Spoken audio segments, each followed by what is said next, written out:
लक्ष्य उद्देश्य एवं अर्थ आपणकर 5 मार्क रे केमिति क्वेश्चन आसी परिबो आपणकर पचारि परिबो शिक्षार अर्थ और उद्देश्य लेख किंबा आसी परिबो शिक्षार अर्थ और लक्ष्य लेख किंबा शिक्षार लक्ष्य और उद्देश्य लेख तो आपण तीनटा को भल भाव जानि नेबे 1 मार्क 2 मार्क आमे टोटल कंप्लीट कर साचे भल भाव से वीडियो को देखि नेबे तो आमे एबे 2 मार्क 5 मार्क मध्ये आमे अपलोड कर साचे एटा हमर 5 मार्क प्रश्न उत्तर तो रही शिक्षार लक्ष्य उद्देश्य गुड़िक दर्शाओ तो आंसर रही शिक्षार लक्ष्य उद्देश्य रही से गुड़िक हूँ तो बहुत सहज सरल लिखाई आपंकर बुझे कौन असुविधा हे नहीं। फास्ट पॉइंट रही निरवच्छिन्न स्वास्थ्य परीक्षण और पर्यवेक्षण करवा तो आपंकर शिक्षार लक्ष्य कौन ना जो निरवच्छिन्न स्वास्थ्य परीक्षण करता है पर्यवेक्षण करता विभिन्न धारण आग्रह दक्षतार विकास सुजोग प्रदान करता किए ना शिक्षा विभिन्न आमर विभिन्न जिनस जानवर आग्रह बढ़ी थाए निज दक्षतार विकास जानवा द्वारा आम निजर दक्षता बुद्धि विकास होता है ये आमर शिक्षा द्वारा आमर कौन होता है ना लक्ष्य होता है। पिला माने खेलुवा तथा कार्य कर परिसर से सामाजिक जीवन अभिज्ञता प्रदान करवा तो पिला माने जो खेलुता जो कार्य गुड़िक करता परिसर से सामाजिक जीवन अभिज्ञता प्रदान करवा से समाज किसी शिखि था जहाद्वारा सामाजिक जीवन अभिज्ञता से शिक्षा द्वारा पाई था एक सुस्थ आनंदपूर्ण और नियंत्रित जीवन यापन कराइबा तो शिक्षा द्वारा आमर विभिन्न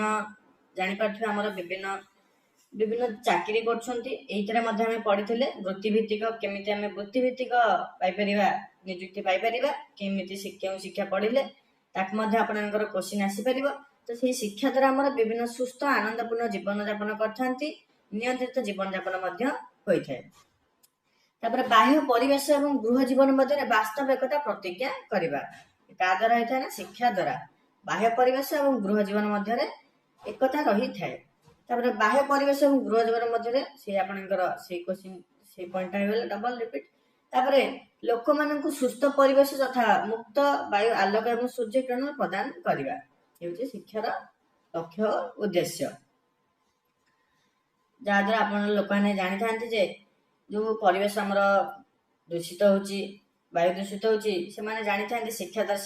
शिक्षा करते द्वारा आमर कौन सब असुविधा होता है तो यह सब शिक्षा ग्रहण करने द्वारा से लोक मान सुस्थ परिवेश तथा मुक्त वायु आलोक और सूर्य किरण प्रदान करने को शिक्षा ग्रहण करते यह सब क्या द्वारा संभव होता है ना शिक्षा द्वारा संभव होता है। पिला मानू प्राथमिक विद्यालय प्रस्तुत कराइबा पिला मध्य विभिन्न सु अभ्यास और मौलिक दक्षता वृद्धि कराइबा जहाँकि व्यक्तिगत नियंत्रण आवश्यक होता है। आत्म परिप्रकाशर उपयुक्त सुजोग प्रदान माध्यम स्वाधीन चेतना तथा सृजनशीलता विकास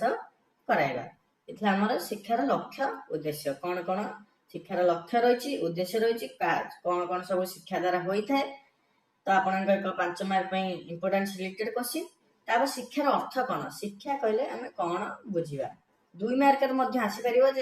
आप शिक्षार लक्ष्य लेख कि शिक्षार उद्देश्य लेख कि शिक्षार अर्थ लेख तो आम शिक्षा लक्ष्य उद्देश्य डिस्कसन कले नोट करने लिखिदेवे तापर से शिक्षार अर्थ कहले छात्र ही जाति देश सभ्यता संस्कृतिर प्रतीक स्वाभाविक आमर छात्र जो आमर विभिन्न शिक्षा ग्रहण करता विभिन्न वस्तु विषय जानी थाए से आमर जाति देशर ना कर छात्र ही जाति देश सभ्यता संस्कृतिर प्रतीक छात्र जीवन जदि आदर्शहीन श्रृंखलाहीन श्रृंखलाहीन भेद तेरे संश्लिष्ट समस्त वस्तु विपर्जित हो पड़ो जदि गोटे छात्र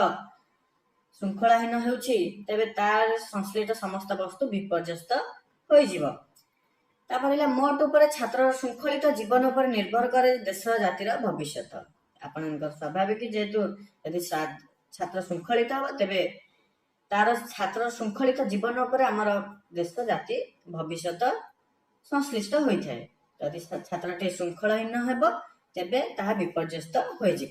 यह छात्र जीवन को ठीक भाव में गढ़ा जीवार पथ शिक्षा ही निर्देश दे थाए तो जो छात्र किपर श्रृंखलित हेब आमर किए निर्देश दे ना शिक्षा निर्देश दे थाए तो शिक्षा हूँ छात्र जीवन एक महत्वपूर्ण अंग शिक्षा एक जीवनव्यापी प्रक्रिया जीवन सारा आपण शिक्षा ग्रहण करते तेणु आम शिक्षा को कहुई जीवनव्यापी प्रक्रिया ତାପରେ ଜନ୍ମ ମୃତ୍ୟୁର ସୀମାସ୍ଥ ସମୟକୁ ଆମେ ଜୀବନ ବୋଲି ସାଧାରଣତଃ କହିଥାଉ। ତାପରେ ଛାତ୍ର ଜୀବନର ସାମଗ୍ରିକ ସମୟ ଶିକ୍ଷାକୁ ଅପେକ୍ଷା ରଖେ। ତେଣୁ ଜୀବନ ସହିତ ଏହାର ସମ୍ପର୍କ ଏକାନ୍ତ ନିବିଡ଼। ତେଣୁ ଏହି ଜୀବନ ପ୍ରତି ମୁହୂର୍ତ୍ତରେ ଶିକ୍ଷାକୁ ଅପେକ୍ଷା ରଖେ ଏବଂ ଶିକ୍ଷାର ଆଧାର ସଂସାର ସମୁଦ୍ରକୁ ଅତିକ୍ରମ କରିବା ଯିବାର ପ୍ରୟାସ କରେ। ତ ଛାତ୍ର ଜୀବନ ଓ ଶିକ୍ଷାର କିପରି ସମ୍ପର୍କ ରହିଛି ତାହା ଏଇ ଲାଇନରେ ଆପଣଙ୍କ ଏଇ ପାରାଗ୍ରାଫରେ କୁହାହେଲା। ତାପରେ ନେକ୍ସଟ ରହିଛି, ଆଜିର ମୁହୂର୍ତ୍ତରେ ହେଉ କିମ୍ବା ଆସନ୍ତା କାଲିର ସ୍ପନ୍ନ ହେଉ, ବ୍ୟକ୍ତିର ସମ୍ଭାବନା ହେଉ କିମ୍ବା ମଙ୍ଗଳ କାମନା ହେଉ, ସବୁ ଶିକ୍ଷା ଉପରେ ନିର୍ଭର କରେ।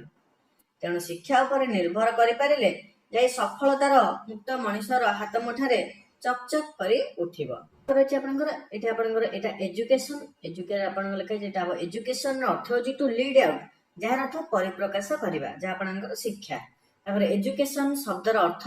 ଟୁ ବ୍ରିଙ୍ଗ ଅପ୍, ଯାହାର ଅର୍ଥ ପ୍ରତିପାଳନ କରିବା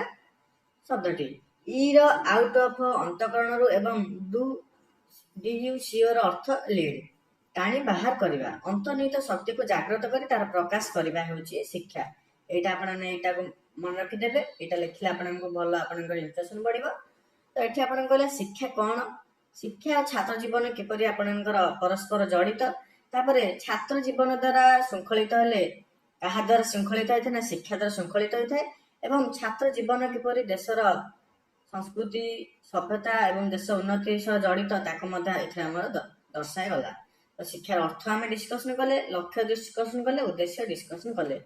ମୋଷ୍ଟ ଇମ୍ପୋର୍ଟାଣ୍ଟ ଆପଣଙ୍କର ରହିଛି, ଭଲ ଭାବରେ ଆପଣ ନୋଟକୁ ଲେଖିଦେବେ 5 ମାର୍କ ପାଇଁ, 2 ମାର୍କ ପାଇଁ ମଧ୍ୟ ଆପଣଙ୍କର ଇଏ ଆସିପାରିବ। ନେକ୍ସଟ କ୍ଲାସରେ ମଧ୍ୟ ଆଉ 5 ମାର୍କ ଆମେ ଡିସ୍କସନ କରିବା। ଯାହା ଆପଣଙ୍କର ପସିବୁଲ 1 ମାର୍କ 2 ମାର୍କ ତାକୁ ଆମେ ଡିସ୍କସନ କରିସାରିଛେ। ଆମେ ଉଭୟ ଇଂରାଜୀ ଓଡ଼ିଆ ଡିସ୍କସନ କରିବା, ଓଡ଼ିଆରେ ଆମେ ଡିସ୍କସନ କରୁଛେ, ଇଂରାଜୀରେ ମଧ୍ୟ ଡିସ୍କସନ କରିବା। ତ ଆଶା କରୁଛି ଭିଡ଼ିଓଟି ଆପଣଙ୍କ ପାଇଁ କିଛି ହେଲ୍ପଫୁଲ ହୋଇଥିବ। ତେବେ ଭିଡ଼ିଓଟି ଗୋଟେ ଲାଇକ୍ କରିଦେବେ ଏବଂ ଯେଉଁ ସାଙ୍ଗମାନେ ଆପଣଙ୍କର କ୍ଲାସ କରିପାରିନାହାନ୍ତି ତାଙ୍କ ପାଖକୁ ଭିଡ଼ିଓଟି ନିଶ୍ଚୟ ସେୟାର କରିଦେବେ। ଚ୍ୟାନେଲକୁ ଯଦି ଆପଣମାନେ ଏପର୍ଯ୍ୟନ୍ତ ସବସ୍କ୍ରାଇବ କରିନାହାନ୍ତି ତେବେ ଚ୍ୟାନେଲକୁ ସବସ୍କ୍ରାଇବ କରି ଅଲ୍ ନୋଟିଫିକେସନକୁ ଅନ୍ କରିଦେବେ, ଯାହାଦ୍ୱାରା ଏଭଳି